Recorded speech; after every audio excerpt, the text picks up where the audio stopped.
What is going on, guys? My name is Neil Piano, and I'm back again with another video here on the Mofobo network on this YouTube channel. Thank you all so much for checking out this video in particular. It means a lot to me, and make sure you go check out all of the other videos I've done so far here on the Mofobo network YouTube channel itself. So we have a very interesting topic to go to today. As you can see by my background with all the different logos, we're going to be focusing on baseball, and we're not going to get into the MLB proposal. I actually did a video a couple weeks ago about the MLB proposal. I think it was about 2 weeks ago. So go check out that video. I may leave the video in the description as well, but definitely go check that out so you can hear my opinions and thoughts. And it is June 10th, 2020, and we are continuously waiting to see what official decisions are made in an agreement between Major League Baseball and the MLB Players Association. And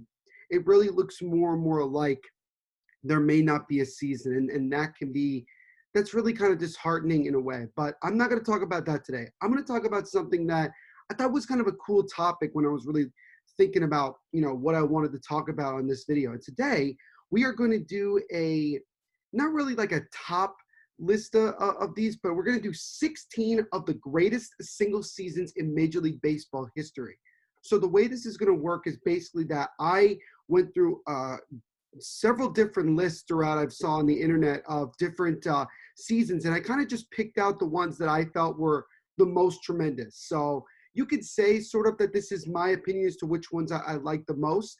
And if you have any comments or any other single seasons from a player that you'd like for me to know about and to learn, please leave a comment, in the comment section, or contact me via social media, and I'll mention those later on. So definitely do that, because I would love to hear from you guys, and I just try to make this as open of a conversation for everybody as possible. So please do so. So we're gonna jump right into it with our first one, and this is in no particular order, I also want to say, especially with the years, because we're going to be jumping, all around, different times and different eras of baseball. But we're going to start with a pretty late one, and it is Hank Greenberg in 1940. So I'm sure for a lot of the younger audience that are watching this video, you're probably wondering, who is Hank Greenberg, and what did he do in 1940 that made it was so remarkable? Well, here is what Greenberg did. Hank Greenberg led the American League in doubles with 50, home runs with 41, and RBIs with 150, a slugging percentage of .670, an on-base percentage of 1.103, and total bases, which he compiled for 384, as he took home his second career Most Valuable Player award. Now, why do I find this to be significant? Well, you have to remember, even during that time, there weren't that many players that were focusing on one specific part of their game, as I would argue to say is what we see in today's baseball.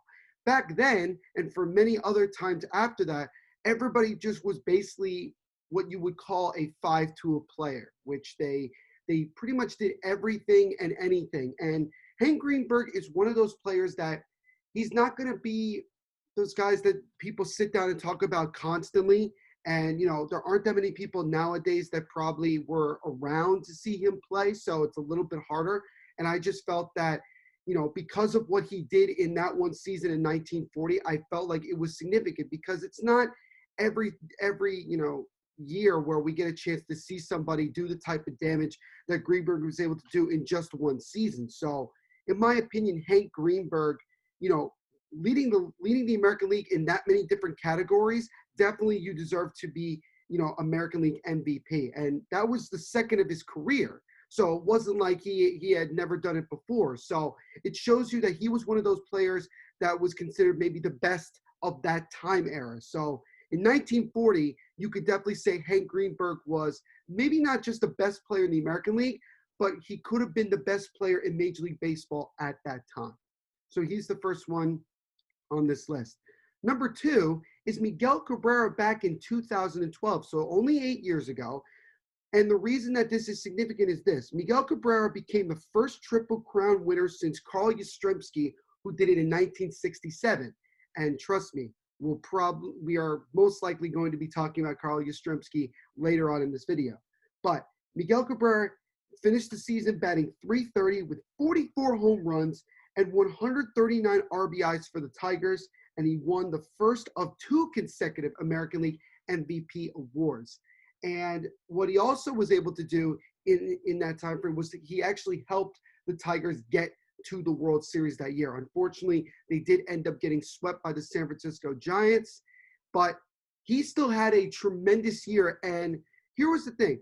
Miguel Cabrera, even then, was in some people's minds considered to be a little bit past his prime. He wasn't necessarily the same type of player that maybe people thought he was when he was still with the Florida Marlins back in the day. But to have the type of success that he did, and to do something like winning the Triple Crown, which is so unbelievably hard to do. We don't see it very often, and as you can see, we haven't seen it in at least 8 years, which doesn't seem like that long. But when you really think about the way baseball is nowadays, it's even harder to be able to lead the league in hits, RBIs, and home runs and batting average, and to really, compile all of that into one, like we mentioned before with someone like Hank Greenberg. So for Miguel Cabrera in this day and age, in this era of baseball, to be able to accomplish something like that is definitely worth noting. And because it's a Triple Crown year, which kind of like with the Triple Crown in horse racing, just doesn't happen very often, it's definitely something that is worth talking about. And let me just state the record that there are going to be a handful of those Triple Crown winners that are going to be on this list because, again, it just doesn't happen very often. I mean, you talk about, the last time before Cabrera, as I mentioned, 1967. I mean, that is a long time, a long period of time when somebody wasn't able to. I remember a couple of years prior to 2012, I think it was either like 2008, 9, or 10, and I could be wrong. And if you guys know for a fact, let me know in the comments section. But I remember Carlos Gonzalez and Joey Votto. So this was when Cargo was with the Colorado Rockies, and Joey Votto, obviously he's still with the Reds, but when he was with the Reds at that time as well, they were both actually battling for the Triple Crown. They were both in the same position where they could actually do it, not just as the National League MVP, but possibly Triple Crown winner. I don't believe either one of them ended up winning the Triple Crown that year. As a result, they did not, because like I said, from 67 till 2012, we did not have a Triple Crown winner. But that was the closest prior to Miguel Cabrera getting it in 2012 that we had it. And the fact that there were 2 guys vying for it at that moment was an incredible feat, and something that, like I said, is just hard for us to see nowadays because of the way, a lot of players seem to be focusing more on the long ball and not necessarily hitting for average or, other things like that.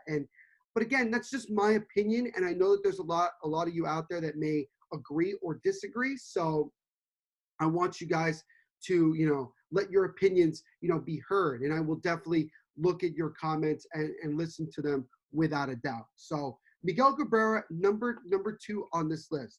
The third guy is Hank Aaron in 1957. Now, when I was doing my research and I read what Hank Aaron was able to do in 57, and remember, this is the same Hank Aaron that eventually broke Babe Ruth's home run record, and for many years before Bonds eventually broke it, was the all-time MLB home run leader. This was during an era of baseball where I think you could start to make the argument that the home runs started to become a little bit more king, and Hank Aaron was right in the middle of that. For Hank Aaron, he led the Milwaukee Braves to a World Series title as he finished the regular season batting .322 with a .378 slugging percentage and a .600 on-base percentage. And with 44 home runs during the regular season before hitting .393 with 3 home runs in the World Series against the Yankees. The 25-time All-Star, remember, 25. That is unheard of. To be an All-Star that many times I don't know if that might be a record of itself, but the fact that you have 2+ decades of being considered an All-Star is a feat above itself. But that year in 57, Hank Aaron was named National League MVP for the only time in his career. So think about that. As I just mentioned, Hank Aaron was an All-Star 25 times. And 57 was the only year in his entire career where he was considered by the writers and the voters to be the best player in the National League. And let's face it, hitting 44 home runs and hitting well over 300 is definitely impressive, because again, going back to analyzing the way baseball is right now, in my opinion, it's amazing how sometimes we consider someone batting just over 300 to be a feat above itself because of just how the game has changed in many different ways. But back then, it was pretty common that guys were hitting over 300. And Hank Aaron hit 322, being the big man for the Milwaukee Braves and leading them to a World Series title over the vaunted New York Yankees. So that was an accomplishment, and without a doubt, you could say that that was probably Hank Aaron's greatest single season, just because of the fact that he nearly hit 50 home runs. He, like I said, batted over 300. He led the Braves to the World Series, and they won a World Series, and he won his only Most Valuable Player award. So I think, in my opinion, I would say 57 of the many years that Hank Aaron played was the greatest year that he ever played. The next guy is a player that, and especially with the season that he had, is probably not up for much debate. I would be surprised if people were arguing this, but it was Roger Maris in 1961. And I know somebody that has a Roger Maris jersey, and I would argue to say that that might be his favorite Yankee of all time. And he actually did, even though he was quite young at the time, he actually did get a chance to see Roger Maris play, which, again, you don't get that many people, even back in the 60s, who are still alive today that can say they had a chance to watch someone like Roger Maris. But for those of you that don't know, because I would imagine that a lot of, baseball fans in general would know why 61 is such an important year for Roger Maris. But in case you don't know, let me give you a little bit of history on that.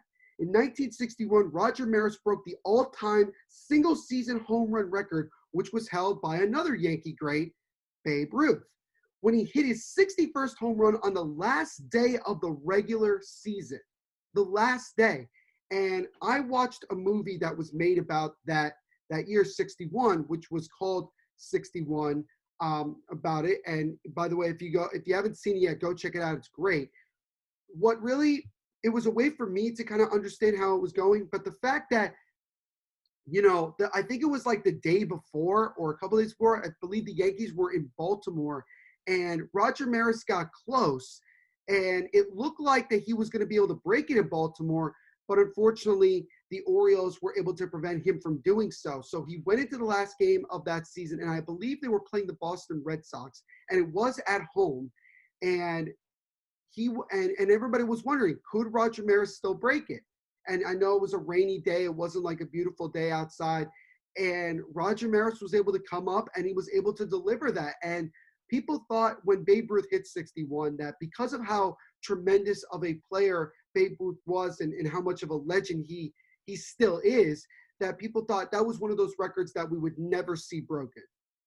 Nowadays, you could make the argument to say that because of the way the baseballs are and the way that a lot of players tend to be hitting a lot more home runs nowadays, you could say that, it's much more possible. But back then, it seemed pretty much almost, unheard of that somebody could get that close, and not only get close, but actually break it. And that's what Roger Maris was able to do in 61, which is kind of ironic that he needed to get 61 home runs in 1961 to break it. But that was a tremendous feat. Also for Roger Maris, he won his second consecutive American League MVP. So the year before he was the MVP, and people were already talking about him. The big knock on Roger Maris was simply that at many times he played under the shadow of Mickey Mantle. And we will discuss one of Mickey Mantle's tremendous seasons a little later on. But Roger Maris, a lot of the time, a lot of the Yankee fans and a lot of the media were not very wild with Roger Maris because of the fact that he didn't have the same personality as Mickey Mantle, that he didn't carry himself like what people thought a Yankee should carry himself. But at the end of the day, Roger Maris was a tremendous baseball player. And the fact that he was able to break Babe Ruth's record at a time when people thought it was almost impossible is amazing. And it kind of makes sense that a Yankee was able to break that significant record that was held by another Yankee. So Roger Maris, through a lot of adversity, a lot of criticism from everybody, from Major League Baseball itself to the fans, to the media, to other teams, for him to go through all of that and still be able to accomplish what he did, is definitely tremendous. And for Roger Maris, without a doubt, that is his greatest single season of his career. The next one, I want to go 20 plus years and stay in the city of New York. I want to go to 1985 for Dwight Gooden in his second full season. Now, coming into 1985, Dwight Gooden had one of the best rookie seasons for a pitcher that we had seen for quite some time at that point. He was a filthy, dominant pitcher. And throughout the majority of his time with the Mets, he was that way. But in 1985, he took it to another level because people were wondering, after such a tremendous rookie year campaign, what could he top? Well, he topped almost everything that he did the year before. So Gooden won the National League Cy Young Award with a spectacular season for the Mets. He posted an incredible 1.53 ERA in 35 starts, including 16 complete games. 16. Now, first of all, the fact that he pitched in 35 games is incredible because, again, with the way, pitchers are like now, especially now that we're starting to see the opener trend and things like that, pitchers are not going to pitch as much as you would see back then. Back then, everybody had those 5 starters and they went 7-8 innings, and that's just how it went. But Dwight Gooden was so dominant that he pitched in 30-plus games, and pretty much almost half of the games he pitched in, he pitched the entire game. And that is incredible. 16 complete games is absolute domination, in my opinion.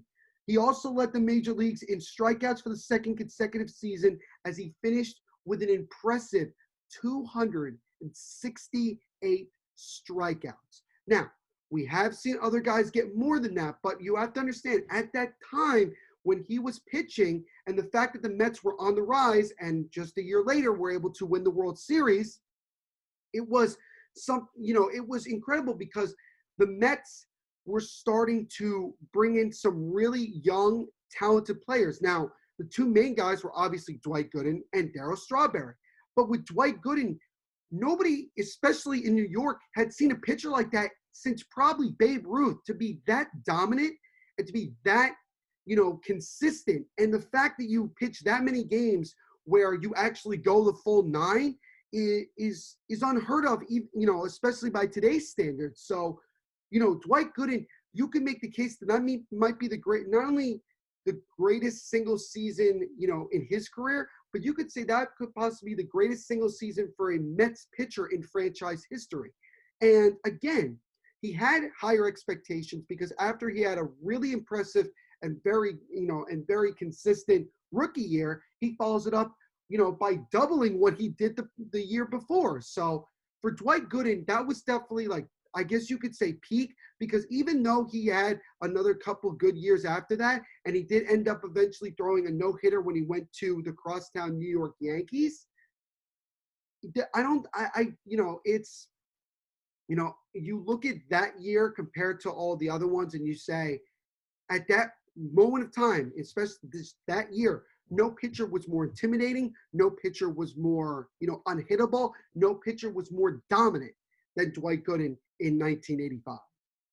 So the next guy I want to talk about is a guy that accomplished something that, nobody had done up until that point. And what he was able to do was impressive. And that is Frank Robinson in 1966. Now, in 1965, Frank Robinson was with the Cincinnati Reds in the National League, and he won an MVP award. What he did the next year, going over to the other league and playing for Baltimore, was even more incredible. Robinson won his second MVP award, this time with, like I mentioned, the Orioles, after winning in the National League with the Reds in 1961. So, excuse me, not 1965, but in 1961, he had won the NL MVP. So we have that. So now we know. Roger Maris won MVP in the American League at 61, and Frank Robinson won NL MVP in 1961. So I apologize for making that incorrect statement. But 1961, Frank Robinson won the National League MVP with the Reds. So in 1966, though, Robinson, while posting a career-high 198 on-base percentage plus, Robinson also won the Triple Crown. So again, bringing up the Triple Crown with a .316 batting average, 49 home runs, and 122 RBIs. Now, before I continue, again, just as an explanation to anybody that doesn't know, in order for you to win the Triple Crown, you have to lead the league you have to lead the entire league in batting average, home runs, and RBIs. That's how you win the Triple Crown. To be the leader of all three of those categories is how you win it. So that's what Frank Robinson did. But he also was able to help lead the Orioles to their first World Series title and became the first player to win Most Valuable Player awards in both leagues. Now, that is probably a bigger accomplishment than I think people talk about.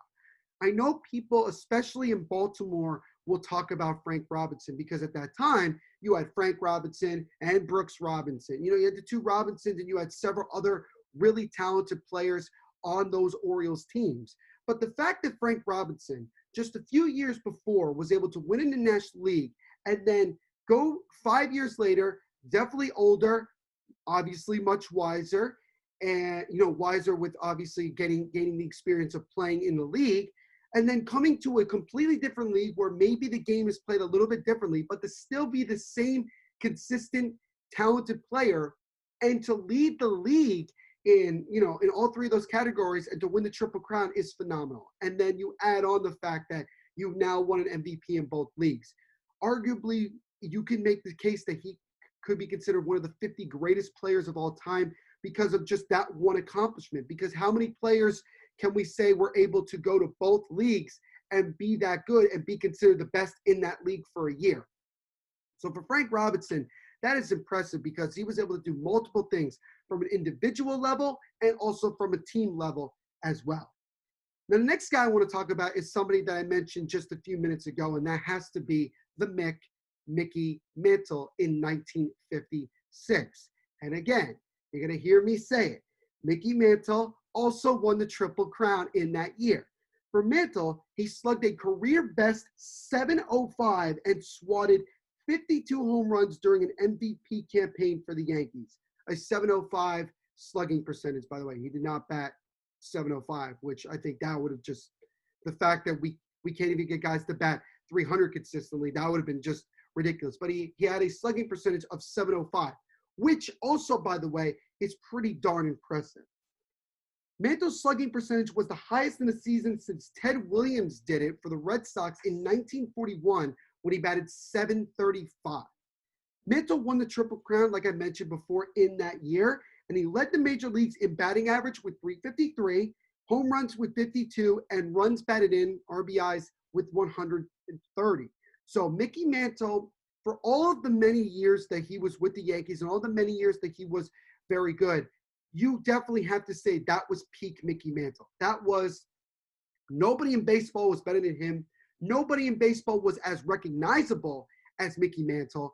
And right there, he proved why he was at that time the best player in the league. Because again, to be able to lead the league in those three significant categories, which especially with us statisticians and us loving stats as much as possible, to lead with those three main ones, because we like batting average, home runs, RBIs. I think those are the three that we look at the most. To be able to lead the league in all three of those shows you that you were the best player in both leagues. You were just the best player all around, better than everyone else. So Mickey Mantle, 1956, nobody was better. And even just during that time, nobody was better than the Mick. Now we move to about 11 years later, and is another guy that I mentioned before, Carl Yastrzemski in 1967. So Yastrzemski had an outstanding season that year as both at the plate and in the field. So this is where it gets kind of, even more interesting. He won the Triple Crown, the American League MVP, and his third Gold Glove in left field. So right there, hell of a job, because not only do we talk about your batting, but we also say, gee whiz, you had an impressive time in the field. And that should definitely be recognized without a doubt. As the numbers for batting-wise for Carl Yastrzemski went 326, 418, 622, with 44 home runs and 121 RBIs for the Red Sox, helping them reach the World Series. He also hit an impressive 400 with 3 home runs against the Cardinals in that World Series. Unfortunately, he wasn't able to get it done. But the fact that he was able to win the Triple Crown, which up until a point, he ended up becoming the last one to get the Triple Crown before Miguel Cabrera could get it, like I mentioned before, in 2012. To get the Triple Crown, to win the American League MVP, and also win a Gold Glove, just right there in that moment, in that moment of getting all those awards, you could sit there and say, Carl Yastrzemski is the best player in baseball right now. And he's obviously going to be in the top 5, maybe even top 3 greatest Red Sox of all time. And he's certainly in the top 25, at least top 30 greatest players of all time. So Carl Yastrzemski, who I believe his nephew at the moment is in the major leagues with the San Francisco Giants. Carl Yastrzemski is, on this list, and, the numbers speak for themselves. Like a lot of these players, the numbers just speak for themselves. Now let's go back and speak of another Red Sox. As I mentioned, something that he did before, but that is Teddy Ballgame, Ted Williams in 1941. Another nickname for him was the Splendid Splinter. And there's a reason why they called him that. He remains the last player to hit 400 or better in a season. Let me explain something that, again, the way baseball is nowadays is that we praise guys that hit just like an even 300. Jeff McNeil was batting over 350 last year, and that was even hard to do because, again, of just how the game of baseball is nowadays. So, we have these situations where we say to ourselves, geez, he's batting over 300 and he's batting over 300 in August. Like, this is phenomenal. And it's kind of sad in a way because for a lot of people, especially people my age and myself included, we're just never used to the fact that, there were players way back in the day that it was just normal to hit well over 300. But Ted Williams, Teddy Ballgame, took it to another level, batting over 400, as he finished the 41 campaign with a 406 batting average at just 22 years of age, by the way. He's barely into his 20s, and he was that dominant of a player right then and there. Williams' on-base percentage was .553, and he slugged .735 with 37 home runs, as Williams capped off one of the greatest offensive seasons in Major League Baseball history. His 235 on-base percentage plus is tied for 8th highest all time.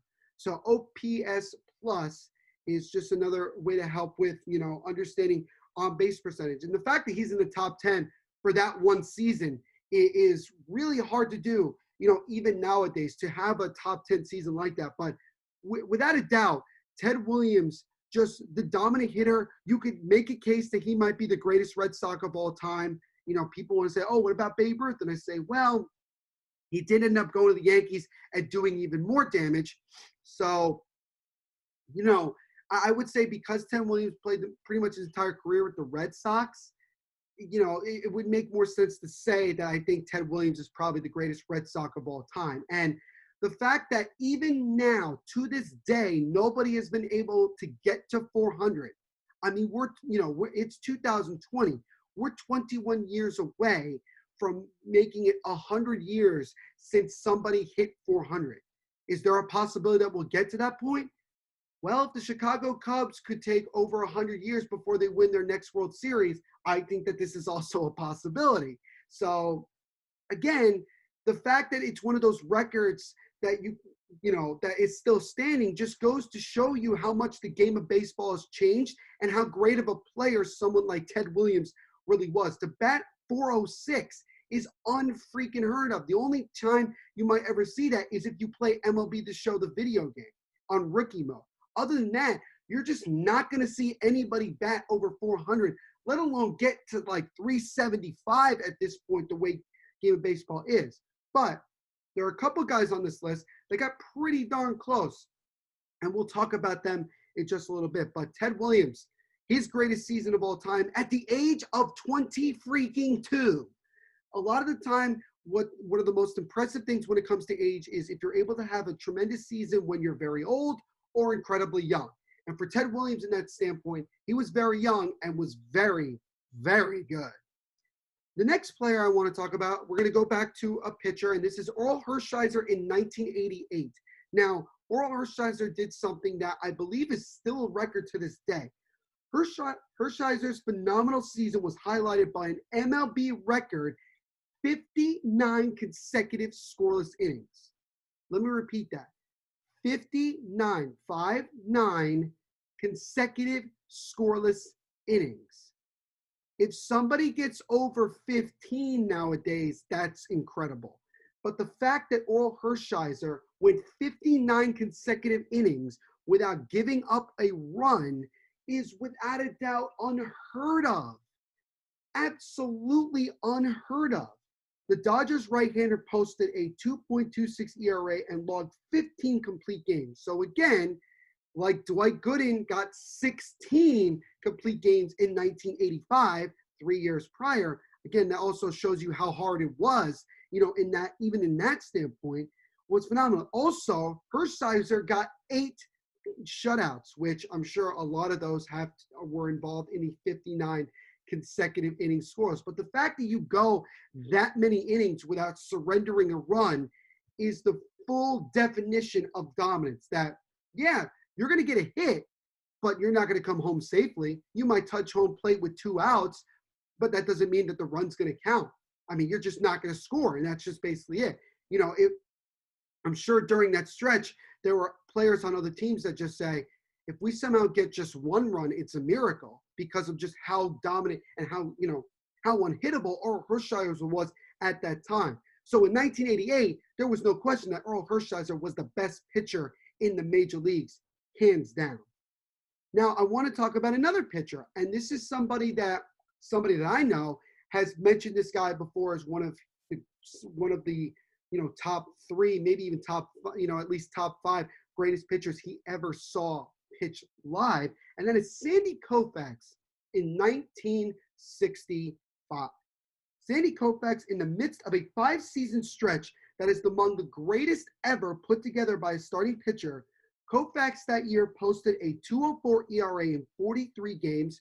41 of them were starts. Again, we were talking about 35 is impressive. 41 games, that Sandy Koufax started. In 43 games, he at least threw a pitch in. He also had 27 complete games and 8 shutouts. 27. More than half of the games that Koufax pitched in, he was able to go the full 9 innings, which even in that era, you just say to yourself, there's no way that, hitters were able to feel confident going up against Sandy Koufax. And he had somewhat, from what I've watched, he had somewhat of an interesting, throwing motion where it kind of looked like what people say, like Tim Lincecum, threw like, I think for the younger generation, that would be what I would say is the closest. But Sandy Koufax was just a phenomenal pitcher, and somebody that you had to actually see live to believe how dominant he was. And that's the thing. Like, I never saw him live. I've watched highlights, but that is about as far as I can go with it because, it's just, it's tough even now to have that many pitchers that are really, really that good. But Sandy Koufax, 25 and 27 complete games and 8 shutouts just proves that when you had to go up against him, you had very little to no shot at all of having any success against him. Koufax struck out 382 batters in 335 and 2/3 innings, won the second of 3 career NL Cy Young Awards. He also won his second World Series MVP with a .38 ERA in 3 starts against the Twins. It was below 1, which basically means that you are definitely not scoring a run when Sandy Koufax was on the mound. And the fact, we look at something like if somebody has an ERA at like 1.7, we say, that's pretty darn impressive. Or even like 1.40, it's like, wow. But the fact that it was under 1, under a run per game, like it's .38, you were giving up almost less than a run per game, is phenomenal. It's mind-boggling to see that a starting pitcher at some point in the history of this game was able to be that unhittable in 3 games in the World Series in a pressure-packed situation is phenomenal. So Sandy Koufax, man, what a phenomenal year in that, in 1965. Now, here comes another player that had a, a big, a record that still stands to this day. Joe DiMaggio. So I'm sure a lot of you probably know where I'm going with this, but Joe DiMaggio's here in 1941, which, remember, for those of you that obviously were not around when this happened, Joe DiMaggio and Ted Williams were considered the two best players in that time, and they were both going at each other, with performance-wise in that same year. I mean, you're talking about the two best players in the league just going back and forth, playing, being with the rival Yankees and Red Sox, and just doing it. But for Joe DiMaggio, what he did was just as impressive as what Ted Williams did. Joe DiMaggio set a record that stands to this day.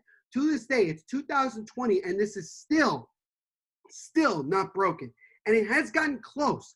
I know Chase Utley of the Phillies a handful of years ago hit something like, I think it was in the late 20s that he got. And I know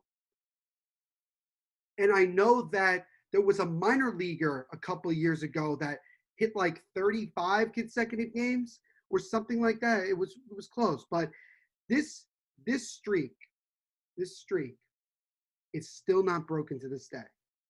No one has come close to matching it. No one has, as he hit safely in 56 consecutive games. 56. I mean, you're talking about nearly 2 months in a row where you get at least one hit per game. I mean, that's just phenomenal.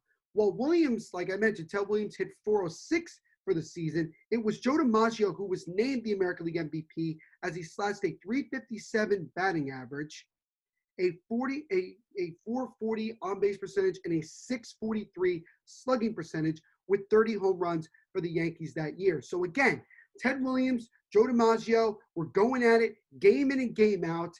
And really, you could have said that, they could have had co-MVPs that year, which I don't know if that would have been possible back in the day, but they gave it to Joe DiMaggio, I think primarily because of the fact that, hitting in 56 straight games at that time seemed much more incredible than hitting over 400, because I think people just thought that somebody batting over 400 was going to happen numerous times after that. And, it's something that you look at both of those records, over 400 and 56.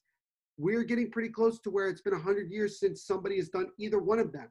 So those definitely are some records that you can say are probably never going to be broken again because of just how things go now in the game of baseball. So Joe DiMaggio in 1941 doing what he did was absolutely incredible.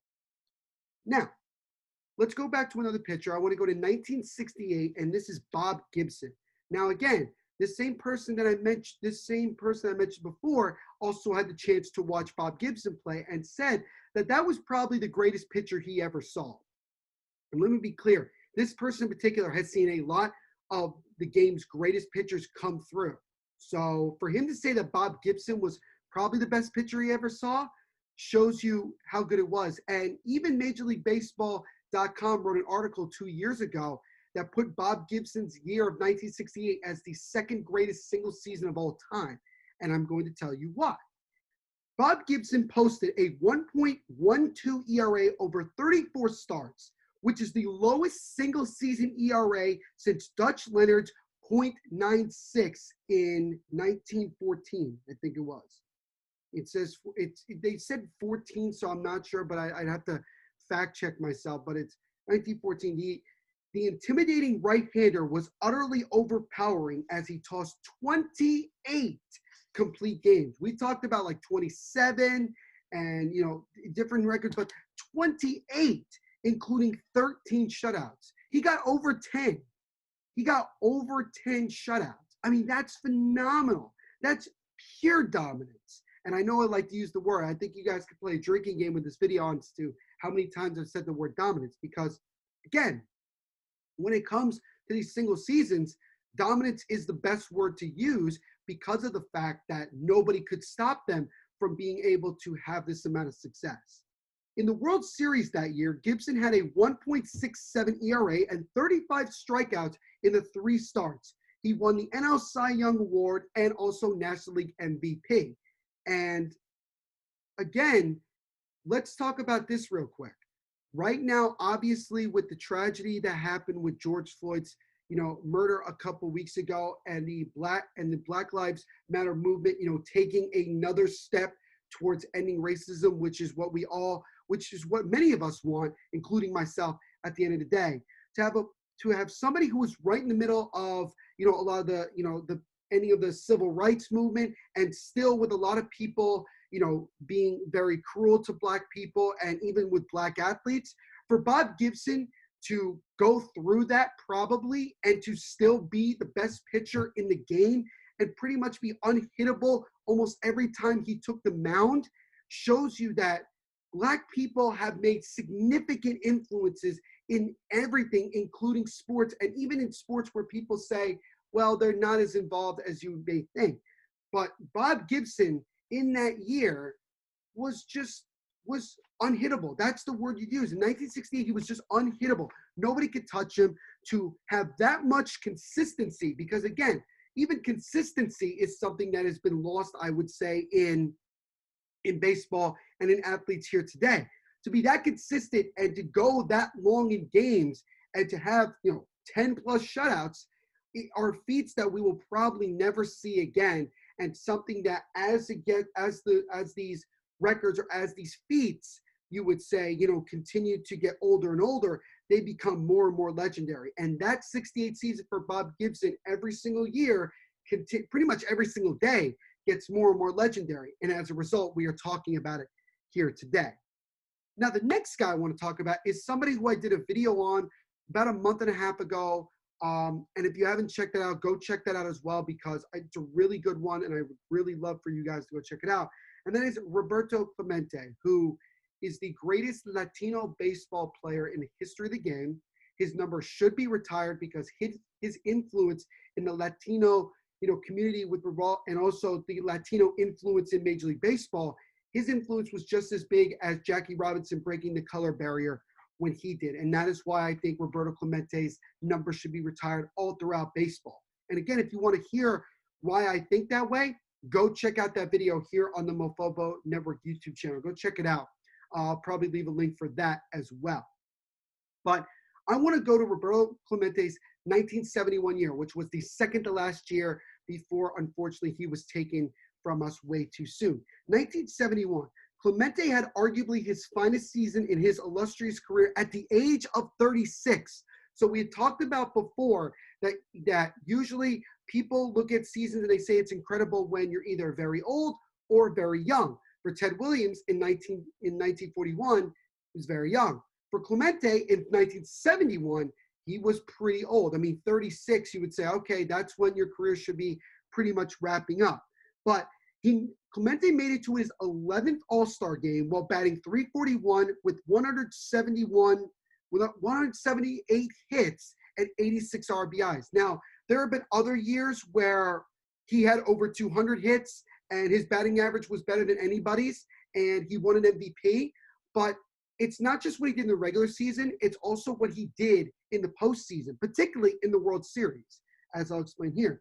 His best moments came in his performance in the '71 Fall Classic against the Baltimore Orioles, which to this day, many Orioles fans wish that they could just get their revenge on because it's drove them nuts. He batted over 400 at .414 to be exact, with 2 home runs and 4 RBIs. Now, when you look at it, say 2 home runs, 4 RBIs, he did also have a triple in Game 6 as well. You'd say to yourself, it's not incredible because obviously it's only 7 games, but you would like to see more. Well, it's what he did in those games that was most significant. One of those home runs he hit came in Game 7 that gave the Pirates the lead that eventually helped propel them to win Game 7 and win the whole World Series. So again, having that sort of impact is phenomenal. He was also a tremendous fielder, one of the greatest outfielders probably in the entire history of Major League Baseball.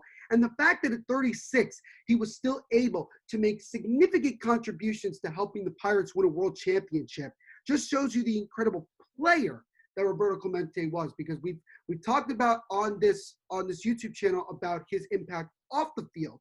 But talking about what he did on the field, particularly in 1971, is phenomenal. And I think the only year that kind of gets close to that is probably, I would say, 67, which, you know, if you look at it, you know, 60, he was 32. And I believe that was the year that he led the league in batting average and also hits with over 200, which is still also impressive. But again, 71, doing what he did was, you know, just incredible. So Bruno Clemente, you could definitely make the argument that that could have been his greatest season as a whole, not just in the regular season, but how he was able to help the Pirates, you know, win the whole, you know, World Series. Now, here comes two guys, because we are on the last two guys here. And again, thank you so much for checking this out. You know, it means a lot to me. There are two guys that are the two closest and most recent guys that have gotten close to batting over 400, which again, like I mentioned, has still not been eclipsed by anybody since Ted Williams. The first guy is George Brett for the Royals in 1980, which the Royals did end up going to the World Series and losing, unfortunately, to the Phillies, which I think for a lot of people was kind of a surprise considering that the Royals were pretty heavy favorites going into that. But talking about George Brett was this.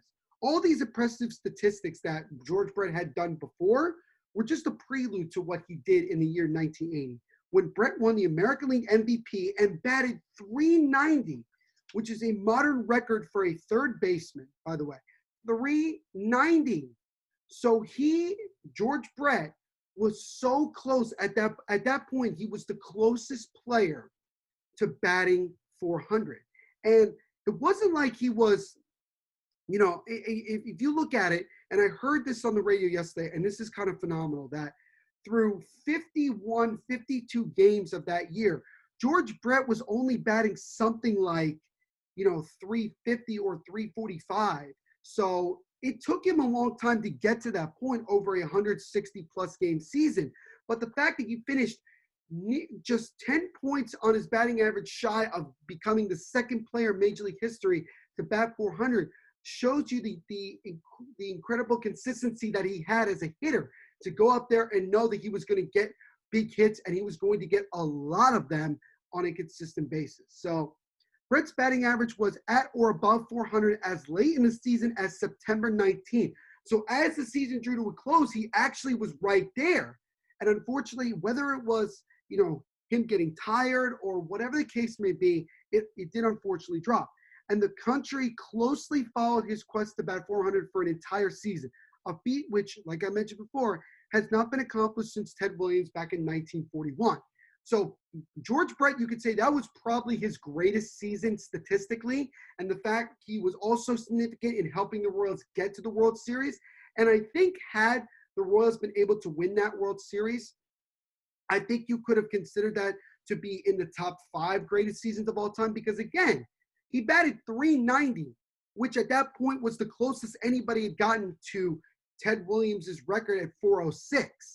Now, George Brett has had other really good years, and he's had some not so great moments, you know, with a little bit of pine tar help, but that's a story for another day. But nonetheless, George Brett getting that close shows you how hard it is to bat 400, and also shows you how great of a hitter George Brett really was during his time, without a doubt. Now, here's some more information about George Brett. Brett's 1980 batting average of .390 is second only to somebody else that we'll mention, as we are going to skip over that, for the highest single season batting average since 1941, like I mentioned before with Ted Williams. Brett also recorded 118 runs batted in while appearing in just 117 games. It was the first instance of a player averaging 1 RBI per game in more than 100 games since Walt Dropo 30 seasons prior. He led the American League in both slugging and on-base percentage. So, again, not just batting .390, but also just being a consistent all-around player in that era. Now, last but certainly not least is it was without a doubt the closest player in MLB history to be able to hit 400 other than Ted Williams. He was the closest player because, again, Ted Williams' .406 is still the record, and he's still the only player to hit over 400. And that, my friends, is Mr. Padre himself, Tony Gwynn. In 1994, Tony Gwynn finished the strike-shortened year. It was a strike-shortened year in 1994 with a 394 batting average. He also had a 454 on base percentage and a 568 slugging percentage. He had a 169 OPS plus, and he finished with 12 home runs. Now, there are people that will argue and say, well, every other season that you mentioned with all these other single seasons, they had a full year. Tony Gwynn, unfortunately, could not get it because of the strike. Why are you putting him on here? Because I'll mention it again. Tony Gwynn is the closest player to bat 400 that we have seen since Ted Williams was able to get to 400. So that shows you, again, how hard it is. And it only, George Brett for 14 years, was the closest until Tony Gwynn got it. And Tony Gwynn was, at that time, one of the top three, in my opinion, one of the top three best players in the league, and certainly the greatest Padre to ever play. As a result, is why he's called Mr. Padre. But here's a little bit more on Tony Gwynn. All three of those slash stats were career highs for Gwynn, and the batting average remains the highest since Williams' aforementioned 406 in 1941. This was also the only year in his career that Gwynn led his league in on-base percentage. So that's kind of interesting. I never realized that even though he constantly was able to get on in many different ways, this was one of the few, one of those times that he was able to actually lead the league in that statistic. On top of that, he was on pace for a career high in home runs, and he was a perfect 5 for 5 on the bases. That's pretty remarkable. Unfortunately, like I mentioned before, this was also the year of the players' strike, and as a result, Gwynn had fewer plate appearances in 94 than any other year from 1984 to 1998, which is why this season, for many people, is not been ranked as his best of his career, which I don't understand. And I know, again, I understand that it was a strike-shortened year, but I can almost guarantee you, had Tony Gwynn been able to play out that entire year, he would have batted over 400. The Montreal Expos would have won the World Series. Mike Mussina would have had over 20 wins. I mean, there were several guys other than Gwynn that got screwed over with different records and different accomplishments because of that strike-shortened year, and you don't want that.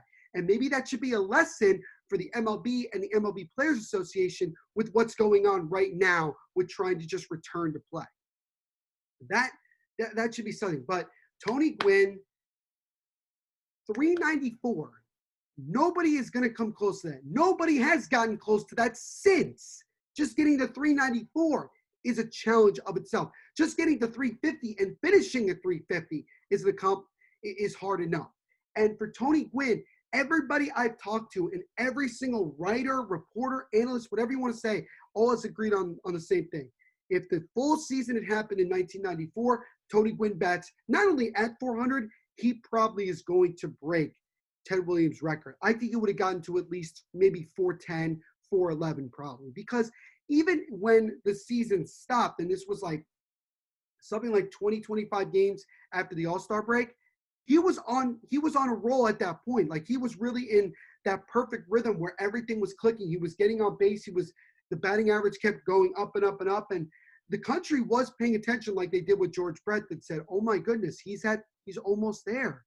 And the fact that he could not get it, he could not get to 400 because of the players' strike is definitely a shame. But, the late, great Tony Gwynn, may he rest in peace, a tremendous season. It counts in my book. And it definitely would have been wonderful to see someone else get to it. But again, that shows you just how incredible Ted Williams' 41 season was. But it also shows you the incredible player that, Mr. Padre himself, which I'm pointing to right now, the Padres logo, Mr. Padre himself had in 1994. And with that being said, that is going to do it for this video here on the Mofobo Network YouTube channel. Thank you all so much for sticking around for, nearly an hour, getting close to it. So I try not to make these videos long like they are, but sometimes because of the topics that we have, there's just a lot to go through. But if you've watched through the entire thing, thank you so much. I really appreciate it. It certainly means a lot to me to have your guys' support. And if you want to check out more Go like and subscribe to this YouTube channel to get a, where you'll see a weekly video of whatever topic we decide to go over.